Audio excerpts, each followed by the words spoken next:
सीता का अपहरण करते समय रावण ने स्वयं भगवान राम का रूप क्यों नहीं लिया? सीता बिना किसी प्रयास के आसानी से जा सकती थी। आपने रामायण इस बात को ध्यान में रखा कि आखिर रावण ब्राह्मण का रूप धरकर ही सीता मैया का हरण क्यों करने आया? तो आपको उस कथा के थोड़े पीछे जाना चाहिए। रावण ने अपने मामा मारीच को स्वर्णमयी हिरण का रूप धरकर राम की कुटिया में जाने के लिए कहा ताकि रावण सीता जी का अपहरण कर सके। मृग देखने में बहुत सुंदर और सोने के समान सुनहरा था। माता सीता को वह भा गया। माता सीता प्रभु राम से हट करने लगी कि उन्हें वही स्वर्ण मृग चाहिए।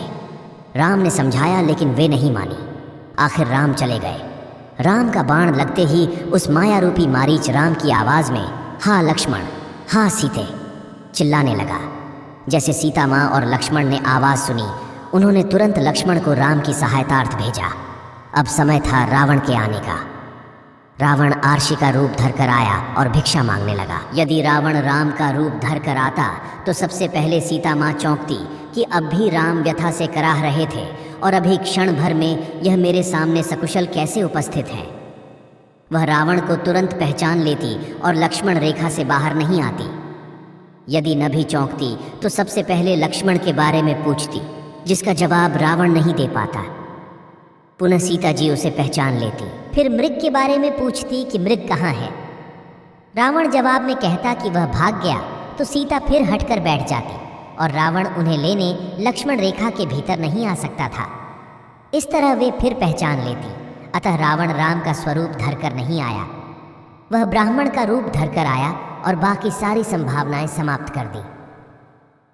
यदि सीता लक्ष्मण रेखा से बाहर भिक्षा देने, राम ने रावण अर्थात मन को मारा भेदी से, भेद पूछकर शक्ति से नहीं। सीता अर्थात शांति को पाने के लिए, पाना भी मन का काम है, अर्थात मन की सहायता से केवल ज्ञान प्राप्त कर लेने के बाद उसका कोई औचित्य नहीं रहता, यानी शांति भी ज्ञान प्राप्त तक सीमित रहती है।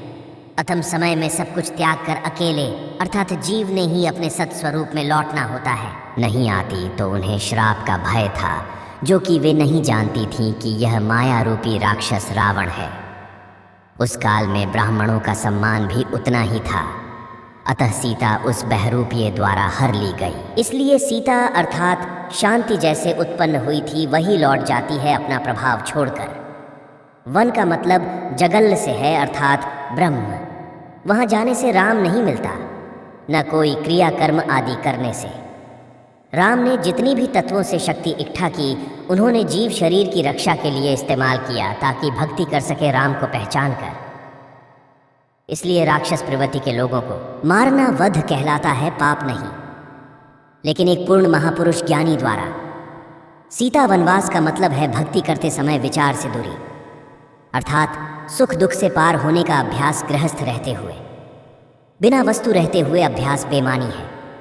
पूरी रामायण का सत्य समझ लिया तो आपके अदम्य दिव्य प्रकाश हो जाएगा और असली राम की खोज व पूर्ण गुरु खोजने में बहुत आसानी हो। पूर्ण गुरु परमात्मा का ठीक वैसे ही भेदी होता है जैसे रावण का विभीषण था, और आप ऐसे भक्त बन जाएंगे जैसे राम शरीर का हनुमान जी भक्त थे। तब जाकर आपको राम मिलेंगे वो। धन्यवाद।